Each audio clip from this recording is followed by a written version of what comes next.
We can. Please go Okay. ahead. So in this speech, I've tried to present how we use the different technologies that were presented earlier as building blocks for preparing a solution for the management of the low voltage grid. So a few words about me. I'm an electrical computer engineer. I'm R&D staff of Intracom Telecom since 2015, and I'm engaged in research of innovation activities and projects under the umbrella of smart grids, mostly leading technical analysis, design, and implementation activities of software solutions in the domain. And a few words about who Intracom Telecom is. So we are a global telecommunication system and solution vendor with over 40 years of experience. And so apart from the core business, we are very engaged in the smart grid domain, and we are offering turnkey solutions to DSOs such as AMI, SCADAs, and the likes, as well as actively engaged in research and innovation activities such as the ones funded by Horizon 2020 for transforming the energy industry. So a few words on the challenge. So we have seen the innovative monitoring technologies with the WAMs and the forecasting solutions. We've seen the controllable assets using hybrid batteries, hybrid battery solution in the PD. What was the challenge was to integrate these individual offerings for the optimal management of the distribution grid through the services envisioned in the project, which will be further elaborated in the next session. Just to introduce a bit on the concept. So we wanted to prevent a critical event forecasted in the grid. We wanted to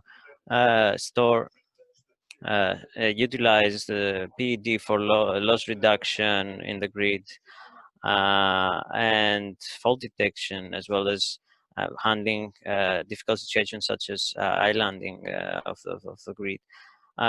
So we needed another challenge was to introduce this novel concept at the level of the control center, bypassing, let's say, the complexity and cost of integrating with legacy systems. So what was our approach? Our solution was to develop algorithms for optimization, tackling the different business objectives related to the services that I just mentioned, which were developed by UdG, as well as leveraging the monitoring abilities of WAMs and the control abilities of assets through these algorithms. On the other hand, we have built an integration solution for enabling the communication at the level of the control center with existing systems such as the meter data management system or the GIS or the SCADA, as well as with the new technologies, trying to follow best practices and standards, as well as provided a user interface for the operator for monitoring and control of the assets in the grid. So just an introduction to the product that we have been building. So I will elaborate a bit on the architecture of the solution. So we see the bottom layer as a field and station domain zone in the grid, and on the upper layer, the operation and enterprise zones. So we again separate the field domain in the substation and customer premises level, and we can see here the existing systems of the DSO, such as the SCADA communicating with RTUs and switchgear and sensors in the grid, or the AMI communicating with smart meters at the customer premises level, or grid meters at the substation level, GIS, as well as perhaps a DMS for the management of the grid, power flow simulator as well could be offered in existing system. And we see how the PD is placed there. We see the PD being integrated directly with through the SCADA, utilizing the substation level or the customer premises level, We see WAMs as a solution for monitoring, as introduced previously, gathering information, high frequency from the grid. And so on top of these solutions and existing or novel solutions, we wanted to add an integration layer, such as the one provided by the enterprise service bus. So the aim of the solution is to provide a seamless integration among existing systems, new systems through, let's say, standard interfaces and standard protocols, enabling the flow of information from, let's say, the SCADA and the AMI towards the novel service we're building, enabling communication with the PED for dispatching commands, let's say, set points of operation, as well as to switch gear for changing the topology of the grid. So it was a flow of both upwards and downwards through the enterprise service bus. We also introduced a novel data layer where we stored information for the operation of the grid, as well as information on the grid, let's say, the grid model, the topology of the grid. We used, let's say, we formulated the data in CIM, in the Common Information Model format, and stored them in the native form, enabling, let's say, querying on different assets on the grid in an optimal manner. And then we have what we call as analytics and supervision services, partly analyzed in the previous section. So the forecaster of energy, or the forecaster of critical events, congestions, voltage issues, etc., as well as the grid operation schedule, providing the control, optimum control abilities, and fault detection services.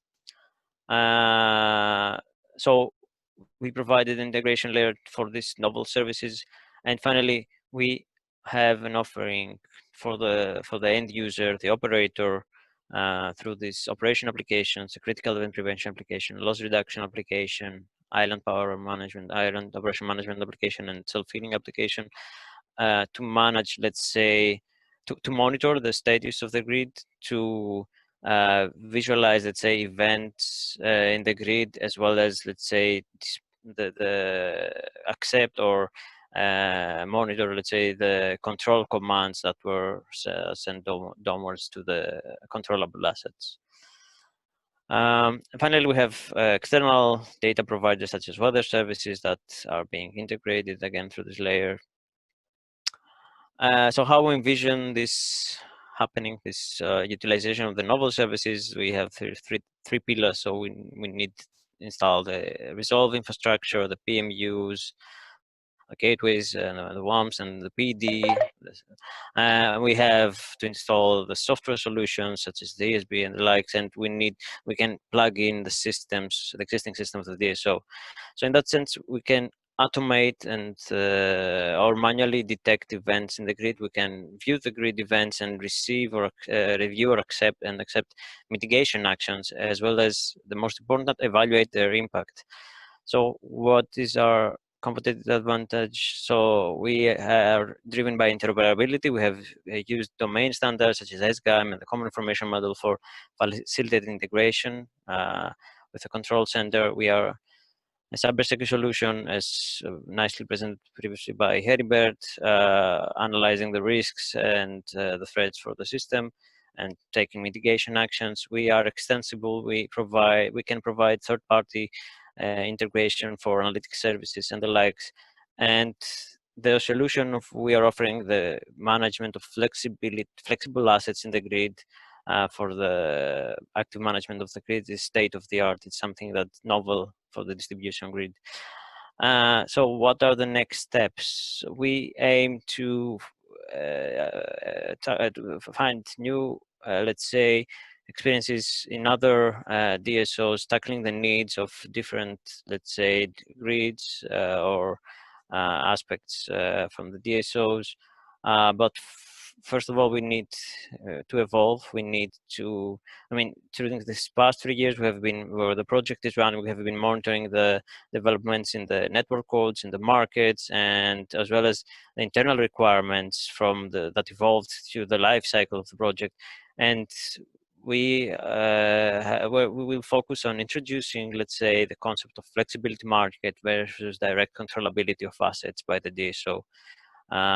We aim to introduce controllability of EV assets instead of just stationary batteries, and we aim to, let's say, provide the ability of validation and control of the switch gears as a controllable assets in the low voltage grid for our solution. And then we can move to the demo. Just a second, please.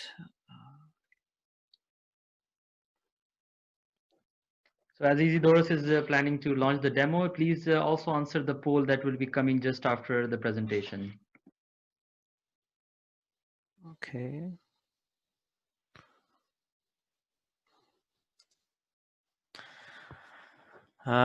Okay, so this is a web application that's used for the operator. We can see the login page here, and we land in the dashboard page where we see different applications: critical event prevention application, loss reduction application, self-healing, and island power management. We have a menu for managing applications, notifications, and settings. And what we will see is the critical event prevention application being demonstrated here. First of all, we will see an overview of the map of assets.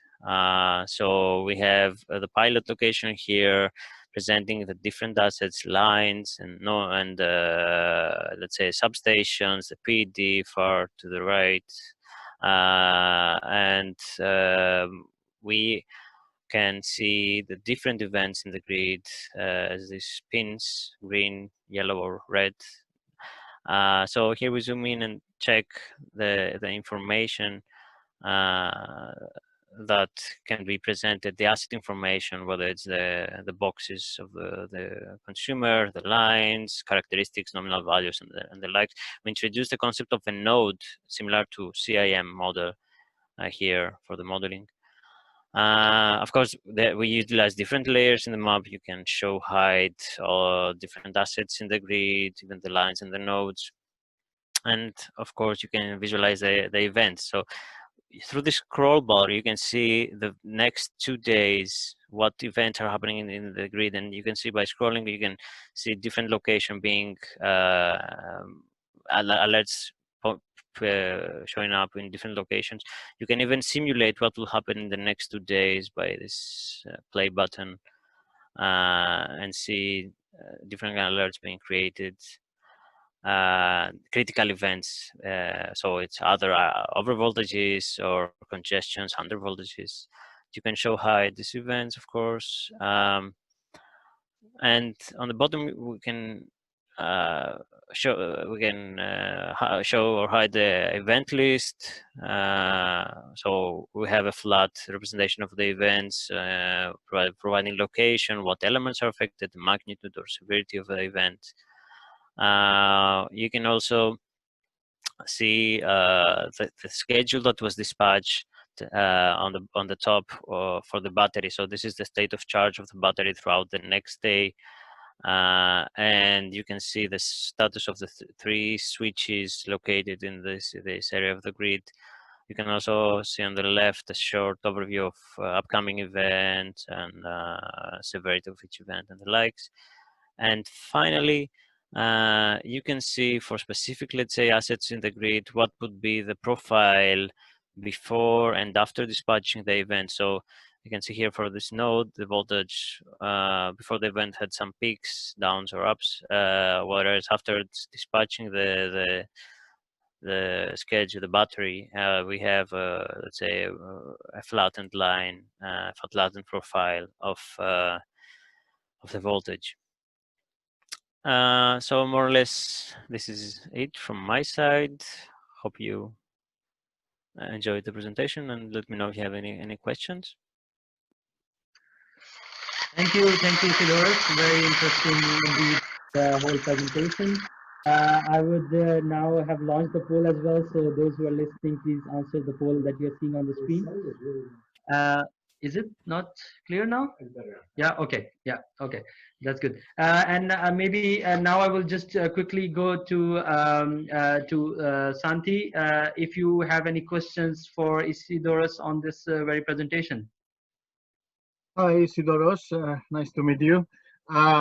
First of all, congratulations for the work done, but also congratulations for what you say the evolution goes, especially for these flexibility markets, which is not an easy thing, where the algorithms must be really stressed, but it's absolutely interesting.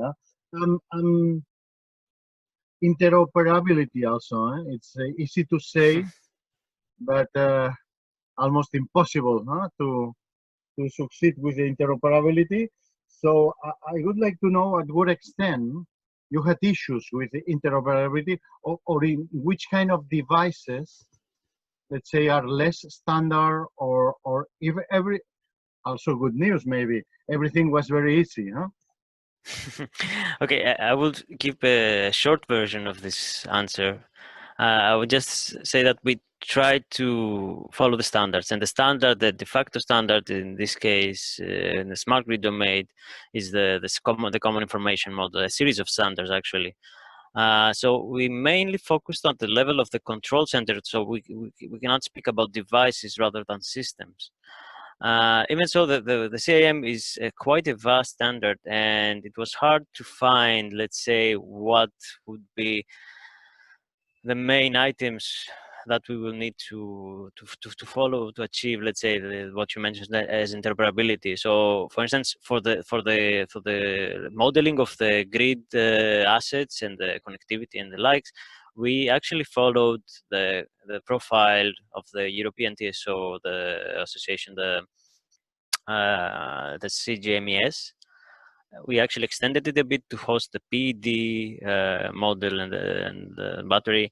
And for the measurement data or the forecast data, okay, for the measurement data, we all again find some relevant standards. For forecast data, for instance, we couldn't find something that we will say a domain standard that can represent forecasts or critical event forecasts.